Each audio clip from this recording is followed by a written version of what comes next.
going to have a good day today.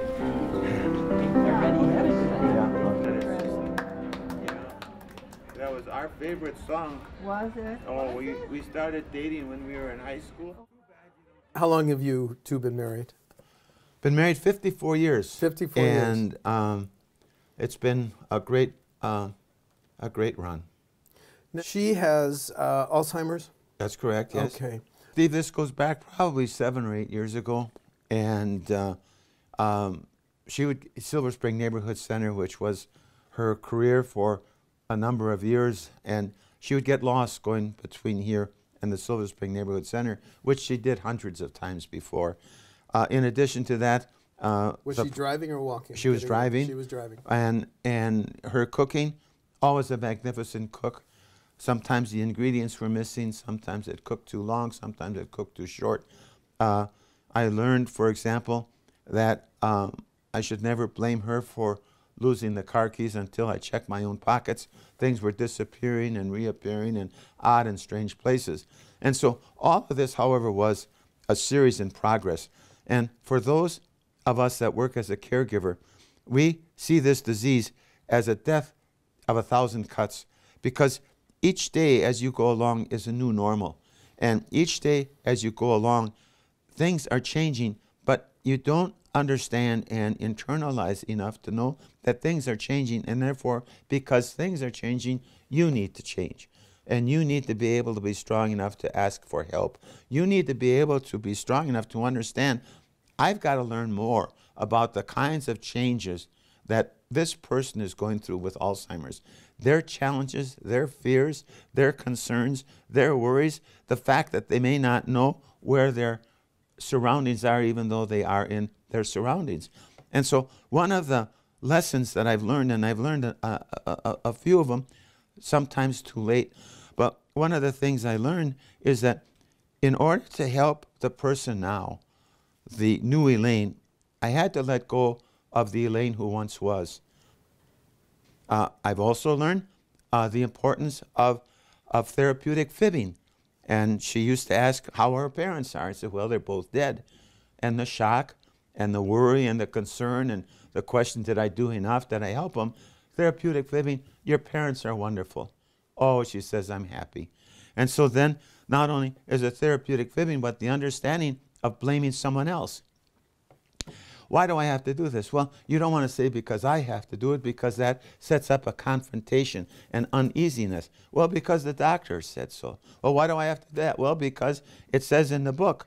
So between therapeutic fibbing and also blaming someone else, if I would have known about that 54 years ago, can you imagine the kind of marriage I could have had?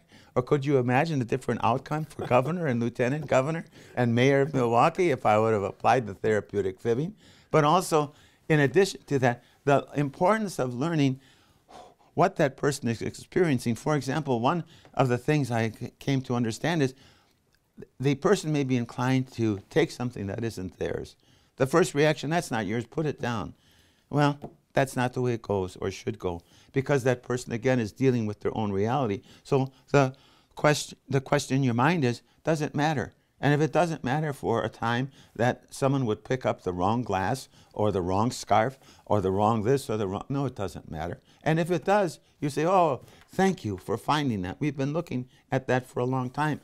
And this whole goal in caregiving is to understand enough about what goes on in that person's mind to give them as much comfort and peace as possible. And if you give them comfort and peace, they in return are going to respond to you in giving you comfort and peace, because you know that they are not meeting that horrible, horrible challenge of trying to understand who they are, what they are, where they are, and when they are.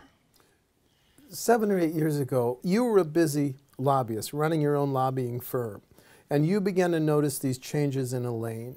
Did you immediately seek some professional help, or did you try to excuse these minor problems until they became major? So talk about how you responded when Elaine began showing these issues.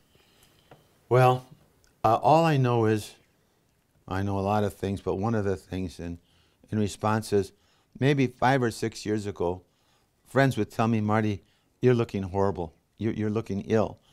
And up until that time, I was a husband, not a caregiver. Although I was morphing into a caregiver, I was a husband, and therefore not attuned really to the changes that were going on in her life. And I would try and compensate and try and do everything I could to help make her feel comfortable. Well, what that was doing was having everything that I did focus on her, therefore for not wanting to do with anything that would focus on me, because her condition was of prime. And so if she would get up at night and start wandering, well, I considered it my responsibility to make sure that I was aware of what was going on, so I didn't sleep very well.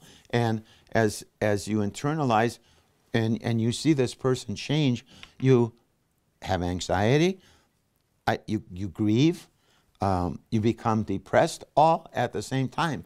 And because of that, again, this is a gradual. Every day is a new situation, and it's changing, but you don't realize it. And so this pressure and this tension begins to mount, but you don't see it. And my health became affected. My breathing became affected. Cortisol is a chemical in the body that's released when you're under fear, and I was producing, as happens, too much cortisol, which in fact impacted on any number of things, including an irrational irritability on my part. And now I'm beginning, so these friends are saying, you better do something. So I involved Elaine in daycare and tried to do as much as I could there. And what happens is, when we first got the diagnosis of Alzheimer's, they give you a test, and if you score above 30, you're all right. If you are 30 or below, you're early Alzheimer's or Alzheimer's. So when Elaine got the diagnosis about maybe 6 years ago, she was at a 28.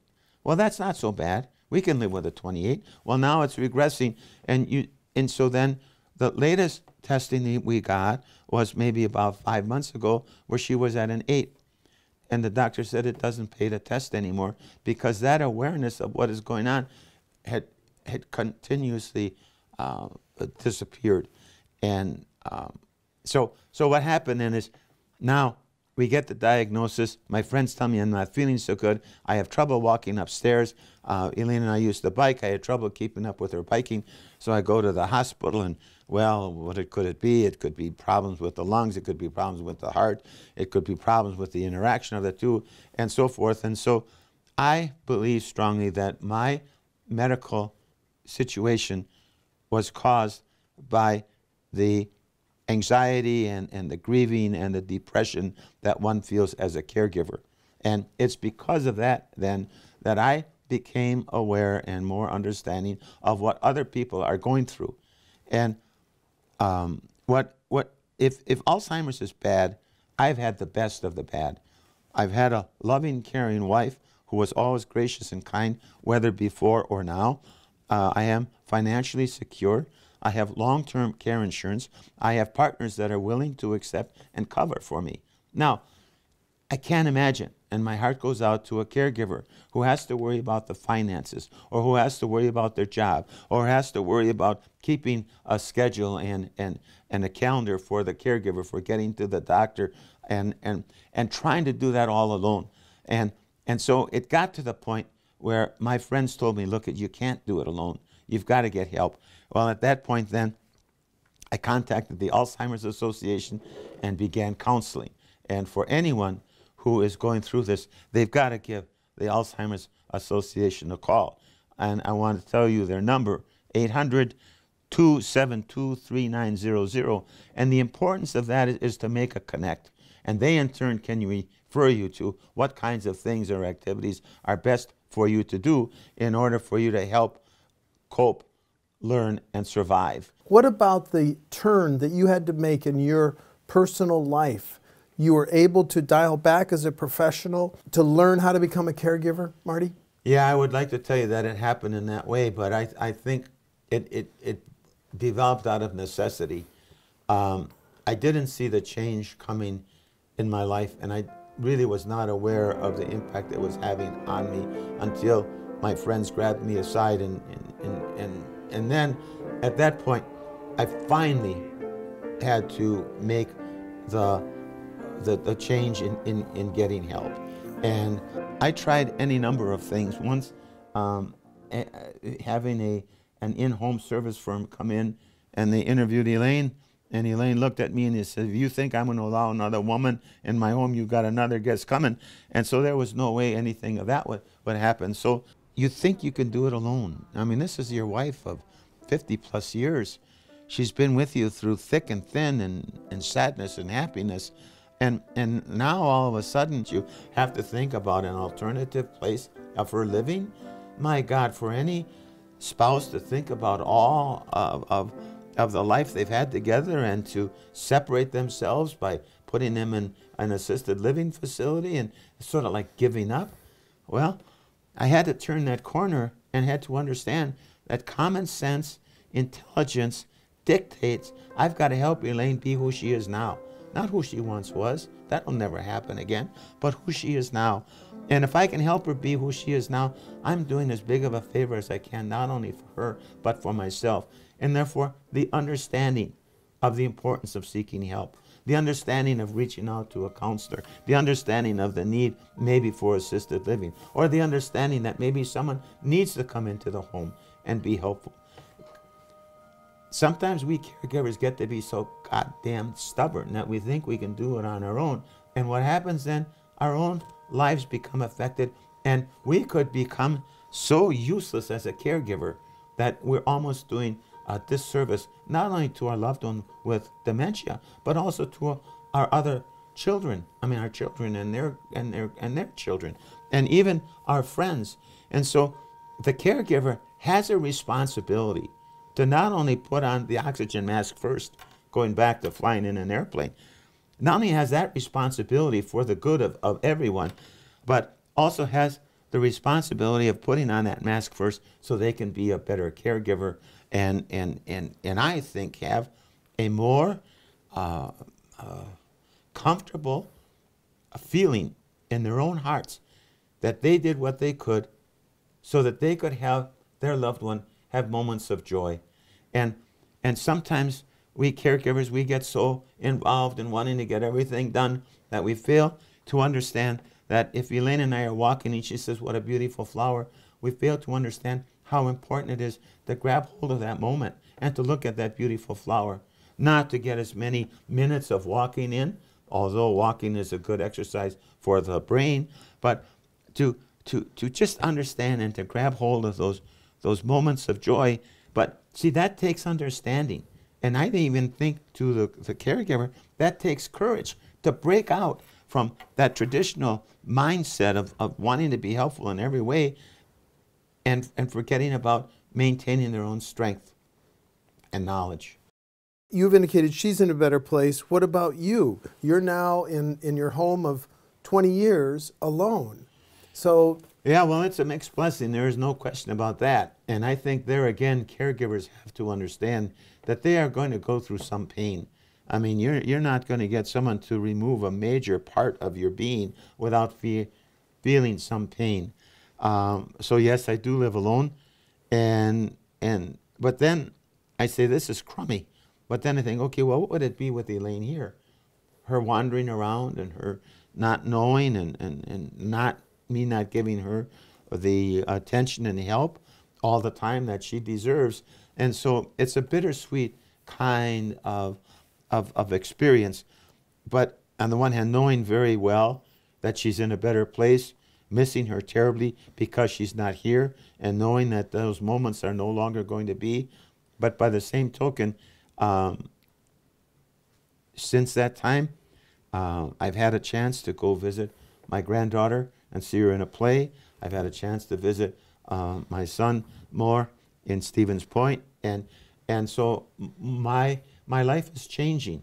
And what happens is, if you have a funnel, and you start off really with the small part of that funnel here, and then you look, you can see the whole broad expanse. And that's what happens with a person with Alzheimer's. They begin and they can see everything out there. And what happens is, as they get along in life, that funnel changes, and when they look up, all they can see is a small hole of their moment of reality. And as a caregiver, the same thing happens. You start off with your loved one, you can see everything there, but as the dementia increases and their mind begins to shrink and they try and deal with it, it's like flipping it over and all of a sudden your life is only just seeing just the people. And that is a terrible impact on both the Alzheimer's person and the caregiver. The caregiver has to reverse that outlook on life and be able to get an expansive of understanding about what's going on around about them, so they in turn can be a better caregiver. Marty, politics can be a pretty cruel mistress. So she put up with your ambitions, Senate, Lieutenant Governor, Governor, running for mayor, right? From the very beginning, she was a true partner. I could not have asked for a better friend or a better soulmate. And we went through some defeats, and although we lost, she never let me be defeated. And so we always had the strength, because of her, to come back and to either form a different career or to continue in another form as it relates to the political situation. But a woman of courage and a wonderful First Lady. She still is a First Lady today. You have been a part of public policy and a student of public policy your entire career. What are the questions that are out there in the future? We can do a better job in helping caregivers be aware of coping, learning, and surviving. If we know it's coming, we can make the business community and make governmental units and make the medical profession all understanding of what's coming and what could be done to make it different. It could very well be that Medicare assistance for caregiving is going to be as important as a cancer drug or as a heart drug in keeping someone alive and in keeping someone well, and also in reducing medical costs. Right now, caregiving is not a matter covered under Medicare, and people are struggling financially, and the statistics have proven that long term, you help out that caregiver, they're going to live longer, they're going to be healthier, and they're going to be able to do a better job. What advice would you give caregivers? Number one, you're going to be in for a tough time. That's number one. I'd like to tell you that it's going to be a happy joyride. It's going to be very, very challenging. And if you're going to go on a challenge journey, plan it out a little bit. Sit and think, what is the best thing I can do? Well, I think one of the best things you can do is just to understand that if it is going to be a challenge, you need to try and understand as much as possible about how you can make that journey easier, either through getting assistance, learning more about the disease, knowing that you can call the Alzheimer's Association at any time to get further guidance and assistance. But if you would tell me now that your loved one has Alzheimer's, I'd say I'm so sorry, and I would like to offer you a lot of hope. I can offer you being a hero. I can tell you that you're going to have a great impact on your loved one's life for the better if you understand how to cope with Alzheimer's. And I can also tell you that you're going to be a happier person if you take care of yourself. Because if you don't take care of yourself, you're going to be useless.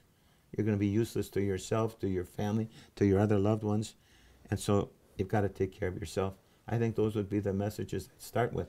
And then after that, let's get into discussions about therapeutic fibbing.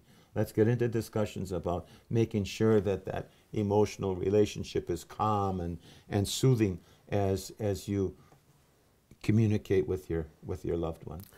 You are aware that not everybody who has a family member with dementia is as financially secure as you. So what choices do they face if they're not as secure, to use your term, as you and Elaine?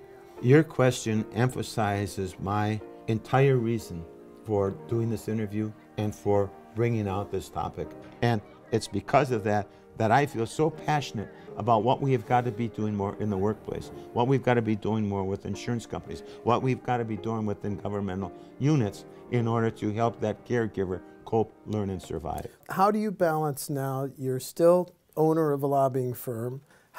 Tell me about your life of balance now. really, I think my life is pretty much centered yet still around Elaine. I don't really have too much interest, time, and energy to do too many other things. I do feel very passionate about helping create this awareness by caregivers and for caregivers.